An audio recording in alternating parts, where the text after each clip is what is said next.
Aquele excelente dia, já estamos chegando para mais uma live, declaramos o melhor mês das nossas vidas, né? Entendendo que o Senhor já está na abertura desse mês, né? Que maio eu acredito que foram um mês de muitos aprendizados, muitas conclusões, né? Abril, eu acho que abril, aí veio maio para limpar tudo, né? Deixar tudo no lugar, e agora nós vamos ver junho, que vai ser um mês da frutificação, da colheita, do gerar, da prosperidade. Nós declaramos o melhor mês das nossas vidas. A gente tem que aprender a abrir a boca, começar a declarar as bênçãos do Senhor, amém?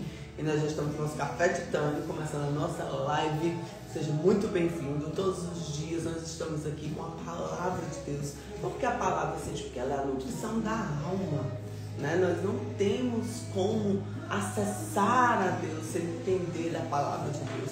Então, o Espírito Santo é o nosso primeiro convidado, porque ele traz o discernimento da palavra. E às vezes você lê, eu pelo menos quando fui ler a palavra, a Bíblia, né, aquele negócio de desafio, ler a Bíblia em um ano, eu achava super complicado. Mas quando eu fui começando a pedir instrução ao Espírito Santo, ele traz uma clareza surreal, né? Já declaro um dia excelente para você. Deixa eu ajustar aqui. Tudo certinho. Vamos para a nossa palavra de hoje. Nós estamos na leitura de Gênesis 38. Nós vamos ter aqui um pouquinho do interlúdio da história de José e entra um pouco aqui Judá, né? Trazendo um parênteses, né? Vamos dizer assim, um meio aqui dessa história para trazer sobre isso, tá? Glória a Deus. O Espírito Santo traz discernimento para nós essa palavra.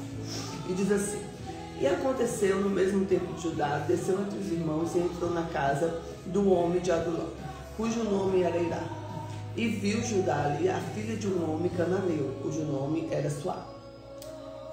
E a tomou posse por mulher e a possuiu. E ela concebeu e deu à luz a um filho que chamou o nome de Er. E tornou-se conceber e deu à luz a um filho que chamou o nome de Onã. E continuou e ainda deu à luz a um filho e chamou o nome de Selá. Judá estava em Quezibe, e quando ela deu à luz. Judá, pois, tomou uma mulher para Er, o seu primogênito, e o seu nome era Tamar. Er, porém, o primogênito de Judá, era mau aos olhos do Senhor, por isso o Senhor matou. Matou, se permitiu, né?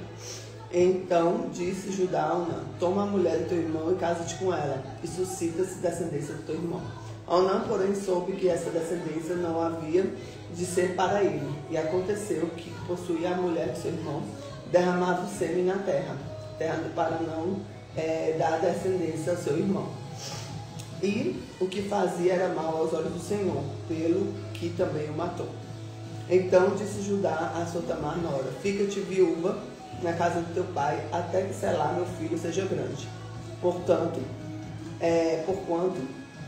disse, para que porventura não morra também este com os seus irmãos. Assim se foi Tamar e ficou à casa de seu pai. Passando-se por muitos dias, morreu a filha de Suá, mulher de Judá. E depois de consolado, Judá subiu aos tosqueadores das suas ovelhas em Tímina, ele e Ira, seu amigo Adulamita. E deram aviso a Tamar, dizendo: eis que teu sogro sobe em Tímina a tosquear as suas ovelhas. Então ela tirou sobre si os vestidos da viuvez, cobriu-se do véu, envolveu-se e assentou à entrada de duas fontes que estão a caminho de Tímina, porque via Selá já era grande, e ela não lhe fora dada por mulher. E vendo-a Judá, teve-a como prostituta, porque ela tinha coberto o seu rosto. E dirigiu-se a ela no caminho e disse: vem, peço-te que deixe-me possuir-te, porquanto não sabia que era sua nora. E ela disse: que darás para que possua a mim? E ele disse: eu te enviarei um cabrito e um rebanho. E ela disse: dar-me-ás penhor até que o envie? Então ele disse: que penhor que é que te darei? E ela disse: o teu selo, o teu cordão, o teu cajado, que está na tua mão. O que ele lhe deu, e possuía, e ela concebeu dele. E ela se levantou e foi, vestiu-se sobre o seu véu e vestiu-se vestido da sua viuvez.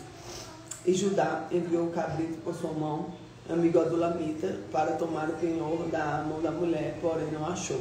E perguntou aos homens daquele lugar, dizendo: onde está a prostituta que estava aqui no caminho, junto às duas fontes? E disse: aqui não tem prostituta alguma. E tornou a ajudar e disse: não achei. Também disseram os homens naquele lugar, aqui também, que não esteve prostituta. Então disse Judá: deixa ficar no penhor, porventura não caiamos em desprezo.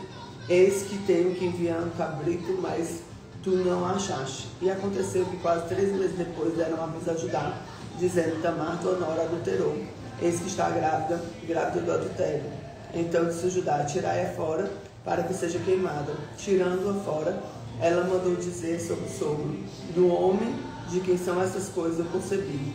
E ela disse: conhece-te, peço-te que quem é esse ser, esse cordão e esse cajado. E conheceu Judá e disse: mais justa é ela do que eu, porquanto não tenho dado a selar o meu filho, e nunca mais a conhecer. E aconteceu o tempo de dar luz, havia gêmeos em seu ventre. E sucedeu que ela, dando a luz, pôs fora a mão, a parteira tomou e atou a mão no fio encarnado, dizendo: este saiu primeiro. Mas aconteceu que, tornando ele a recolher a mão, eis que saiu seu irmão, e ele disse: como tu tens rompido sobre ti a rotura. E chamaram o nome de Pérez. E depois saiu seu irmão, cuja mão estava com o fio encarnado, e chamaram o nome de Zerá. Pérez e Zerá aqui, né? Filhos de Tamar. É forte, né, essa história, porque assim, vai no contexto, né, gente, que não é o contexto da nossa época, era o contexto daquela época, né? Os homens, eles tinham uma forma de ver a procriação mesmo, né? Hoje nós trabalhamos numa normativa social bem diferente disso, né? Então, a gente vai começando a ver as coisas de forma diferente, né? Então, o que nós temos é a história de José, que estava indo lá para o Egito, e tem um interlúdio aqui de Judá, né? Que ele casa com a mulher de Cananeia, ou seja, ele já cria uma desobediência, porque casa com uma mulher que não é, né, de acordo com o que o Senhor tinha plano, né, tinha um desejo, e tem um filho, Onã e Selá.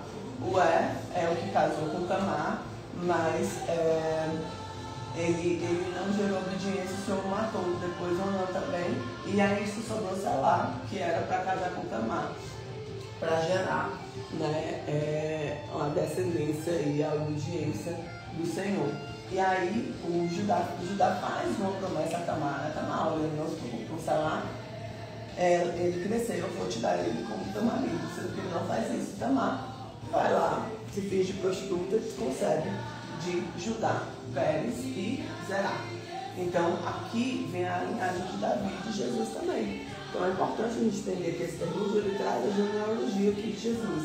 Então o que a gente vai tirar de ensinamento daqui? Primeiro, permaneça próximo à família de fé. Quando você se afasta, como aconteceu aqui com Judá, deixa eu baixar aqui um pouquinho. Quando você se afasta da família de fé ou de nutrição, né? Nutrição do espírito, porque aqui ajuda a gente a nutrir o espírito. Nós entramos em armadilhas e desvios, em atalhos que não são de Deus. Segundo ponto, cuidado com o egoísmo disfarçado de prudência. Então, às vezes você está focado no que é bom para você, né? Isso acontece muito, eu tiro ensinamento hoje. Hoje tem muita gente que diz assim: ah, não, eu vou deixar você aqui, não vou gerar um compromisso com você aqui, porque isso pode causar algum dano, sabe? Fingindo que, tipo assim, cara, eu acredito que a maior qualidade de um homem, de uma mulher, é o posicionamento. É quando a pessoa realmente, cara, é assim, eu assumo que é assim, a verdade que é assim, entendeu? Então cuidado com esse negócio de, não, cara, tá pensando muitas vezes nele e deixando de posicionar da forma certa, tá?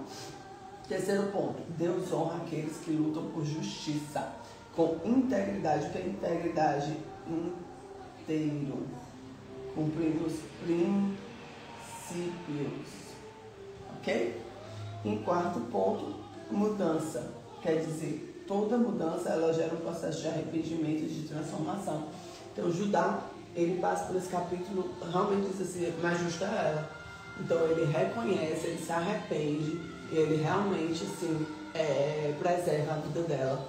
Como ele queria ali já trazer um mal a ela, e ele reconhece que ele errou, tá? Em quinto ponto, Deus pode usar a sua vida para propósitos eternos. Tamara é improvável, né? E ela veio para a genealogia de Jesus. Olha que forte. Então, observe o que Deus pode fazer. E nós estamos sempre debaixo da graça de Deus. É a coisa que nós devemos mais buscar, mais pedir ao Senhor, sabe? Porque a graça, ela faz com que superabunde as coisas na nossa vida. Nós somos dependentes dessa superabundância de Deus. Nós declaramos a superabundância de Deus todos os dias, porque nós necessitamos disso. Então a graça do Senhor, o agir do Senhor, a força do Senhor, tudo vem sobre a nossa vida nesse dia. Eu já declaro bênçãos do Senhor sem medida sobre você, sobre a sua casa, sobre os seus mãos. Onde tu colocares a planta dos teus pés será abençoado, onde tu colocares as tuas mãos será abençoado. Todos os ensinamentos da palavra entrem na tua alma e que você entenda na sua mente que você tem um governo dela. Nós declaramos um mês abençoado, cheio da presença de Deus, cheio de frutificação e do mover do Senhor. Amém? Que o Senhor nos guie, nos dê coragem, nos dê força, nos dê sabedoria para todos os dias. Fica com Jesus, que a saúde venha também trazer a força que precisamos para conseguir desbravar. Amém? Fica com Jesus.